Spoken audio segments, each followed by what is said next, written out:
దళితులు ముఖ్యమంత్రి చేస్తా ఉన్నారు. దళితులకు 3 ఎకరాల స్థలం అన్నాడు, గిరిజనులకు 3 ఎకరాల భూమి అన్నాడు. మరి ఈరోజు మనం చేస్తా ఉన్నాను గిరిజనుల రిజర్వేషన్ అని చెప్పాడు. అన్ని రకాలుగా దళితులను గిరిజనులను ఈ తెలంగాణ రాష్ట్రంలో అన్యాయం గురి చేశారు. దళిత బంధు పేరుతో ప్రజలను మభ్యపెట్టేటువంటి ప్రయత్నం చేశారు. ఈటెల రాజేందర్ గారు హుజూరాబాద్ ఎన్నికలప్పుడు ఈటెల రాజేందర్ గారు ఓడించడం కోసం ఈ రాష్ట్రంలో దళిత బంధు పథకం తీసుకొచ్చాడు. ఆ రోజు భారతీయ జనతా పార్టీ స్వాగతం పలికింది. కానీ షేరా మామూలే గతంలో ఇచ్చినటువంటి హామీలు ఏ రకంగా మోసం చేశారో దళిత బంధు విషయంలో కూడా దళితులు మోసం చేశారు. ఈరోజు బీసీ వర్గాలకు కూడా ఆర్థిక సాయం చేస్తానని చెప్పి ఈరోజు బీసీ వర్గాలను కూడా ఈరోజు దగా చేస్తున్నటువంటి పరిస్థితి ఉన్నది.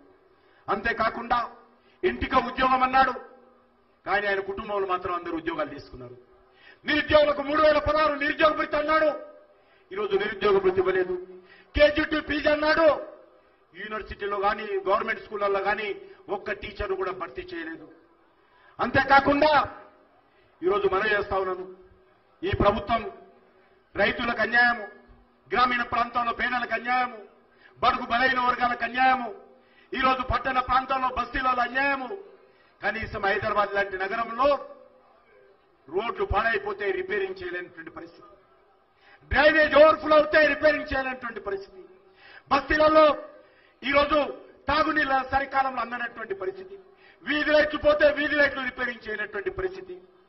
ఈరోజు మనం చేస్తా ఉన్నాను దేశంలో నరేంద్ర మోడీ గారి ప్రభుత్వంతో సహా అన్ని రాష్ట్ర ప్రభుత్వాలు కూడా పెట్రోల్ డీజిల్ ధరలు తగ్గించాయి, ట్యాక్సీలు తగ్గించాయి. రాష్ట్ర ప్రభుత్వాలు తమేసినటువంటి ట్యాక్సీలు తగ్గించాయి. కేంద్రంలో నరేంద్ర మోడీ గారి ప్రభుత్వం కూడా ధరలు తగ్గించింది. కానీ ధరలు తగ్గించినటువంటి పెట్రోల్ మీద డీజిల్ మీద ఏదైనా ఒక రాష్ట్రం ఉంది అంటే ధరలు తగ్గించినటువంటి రాష్ట్రము మన బంగారు తెలంగాణలో కేసీఆర్ ప్రభుత్వమే తెలంగాణ రాష్ట్రం మనం వస్తున్నాం.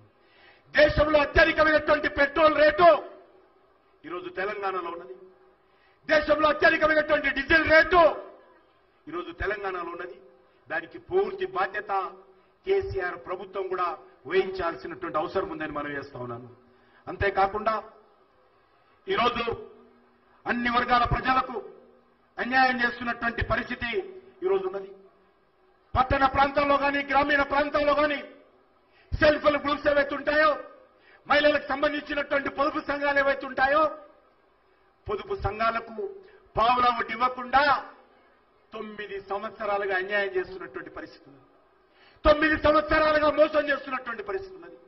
పావులా వడ్డీ ఇవ్వకుండా ఈరోజు తెలంగాణ ఆడబిడ్డలకు అన్యాయం చేసినటువంటి చరిత్ర ఈ యొక్క కల్వకుంట్ల కుటుంబం చరిత్ర మనం వస్తున్నాం.